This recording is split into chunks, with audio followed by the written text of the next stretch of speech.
Sometimes one single red flag power move tells you everything you need to know about a character. And since most people don't really grow and work on themselves, sometimes you can recognize good characters and poor characters already as children. I will tell you now an example. Many years ago, I was a preteen. It was me in a group of people and I was talking to another, let's call him friend of mine, more like a person I know today, and you will now see why. We were talking about what would be cool to have, either a computer or a motorcycle, and back then I say that I would have preferred a computer. Later I changed my mind, but that's another topic. My friend instead said that motorcycle was better.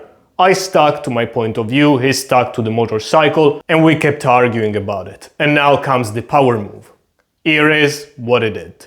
He stopped talking, turned around, walked to another guy, got his attention and said, hey, you know what Lucio is saying? He's saying that a computer is better than a motorcycle. Can you fucking believe that? Tell him. The attitude was, can you believe how fucking stupid it is? Please tell me I'm right so we can show him for the stupid idiot he is. I thought it was such a cheap bitch move. Think about it. It's me and you talking, one to one, kid to kid, but also man to man. Don't go fuck around and looking for other people to support you so that you can win against me when it's 2-1 or 3-1. It's me and you. Maybe I'm right, maybe you're right, maybe you convince me, maybe I convince you, maybe we don't agree, maybe I think you're an idiot, you think you're an idiot. It doesn't matter. It's me and you. However it ends, it's one-on-one. Don't look for support because that looks sneaky, low power, and not as a friend will behave. Yes, we are arguing, but we're still in the same group. We grew up together. We're friends. Now you have to understand this about groups of men. Many groups of men, not all, but many, negotiate status with continuous one-upping and power moves. So the game is, if I one-up you or pull a power move and you don't see it, or you cannot defend yourself, you cannot attack back, or show that you're a strong, smart man, then I'm higher power, more dominant, more effective, and you are less so. So I'm higher status, you're lower. As I said, not all groups of men are like that, but many more groups of younger men are like that. So status among younger men is mostly negotiated with one-upping. Back then, I used to be like that. I used to have the mindset, and I used to think that that's how it's done. There are no other ways. So now, with that mindset, when this friend of mine went to the older kid, I completely expected the older kid to lend support to him. Why?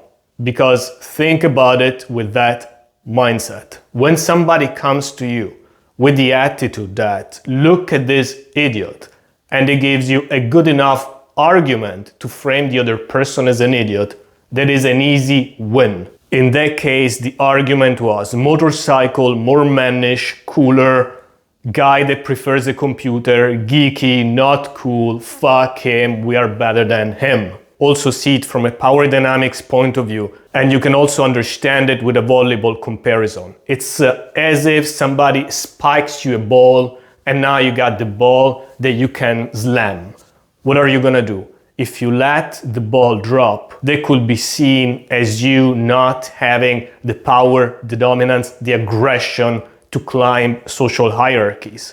Instead, when you smash the ball and you attack the other person, you take advantage of the situation and you climb up together with the other person at the expense of the other guy you're attacking. So with this mindset, with this social and power dynamics, I completely expected the older kid to gang up on me. That's how we call it, by the way. When several people congregate to attack someone else, it's ganging up.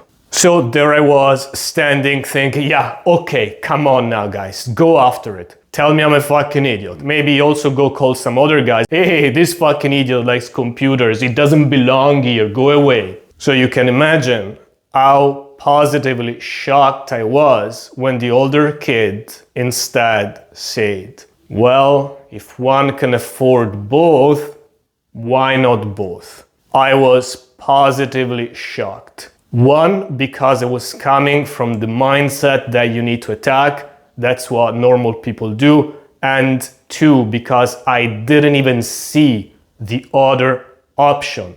The other option, which is to fly higher, to not take advantage of the situation, to gang up and attack a third party. And three, because I didn't even have not only the mindset, not only the honorable character, but also not the skills. Because what the guy said was very honorable and also very skilled, because it can be a little bit of a socially thorny situation. Somebody comes to you and you don't want to necessarily let them down because they will break rapport.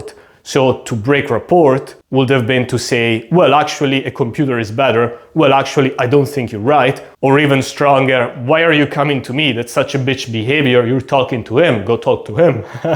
They would have been true and would have been super cool, but it would have been very, very unfriendly towards the bitch.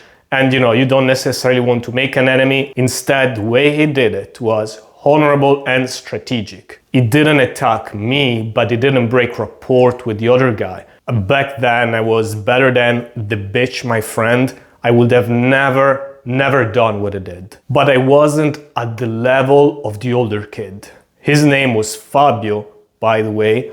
I never forgot that event. That's why I'm telling you. And since I wasn't as honorable as Fabio, I so admired and looked up to him from that day onward. He showed me a new way to behave, a new way to think, a new way to gain status without pouncing on others, but while being honorable. And going back to what I mentioned originally, most people do not work on themselves, so they do not grow.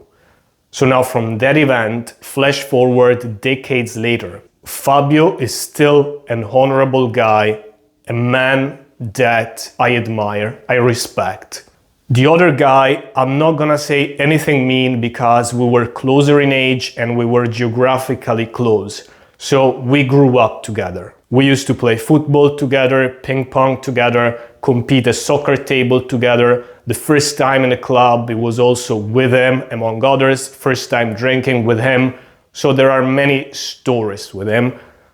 I'm still kind of glad to see him, to link up because of the story together. I don't forget that. However, his story was also the story of continuous covert power moves, sneakiness, one-upping, jokes that were demeaning and disempowering, laughing behind someone's back, laughing at others. Overall, he was never a person I could admire, respect, or get truly close with. He was the kind of person that if you tell him something personal, he may one day make a joke about it or bring it up to you just to remind you of that time when you were weak.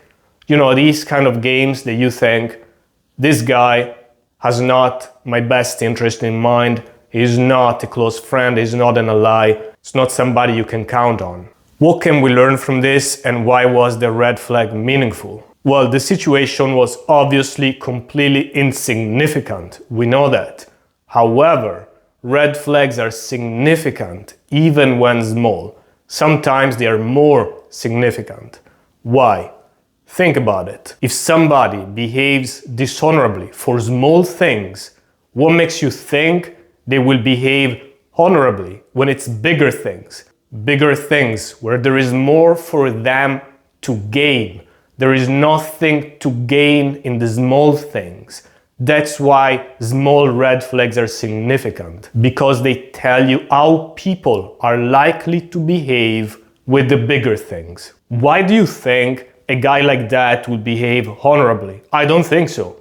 I would be closer, I would introduce my girlfriend, I would do business, I would disclose a personal secret to Fabio, not to that guy.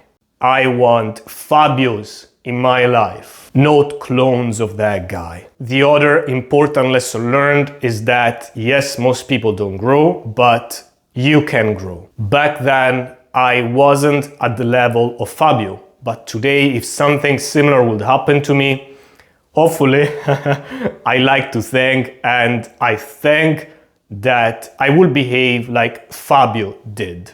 So final takeaways: 1. Learn to read red flags, including and especially the small ones. And 2. Become a honorable man. You can gain power, status, and respect by being honorable, so don't be a sneaky son of a bitch. Be a high power, honorable man. Thank you for listening, and I'll see you the next time. See you guys. Ciao, ciao.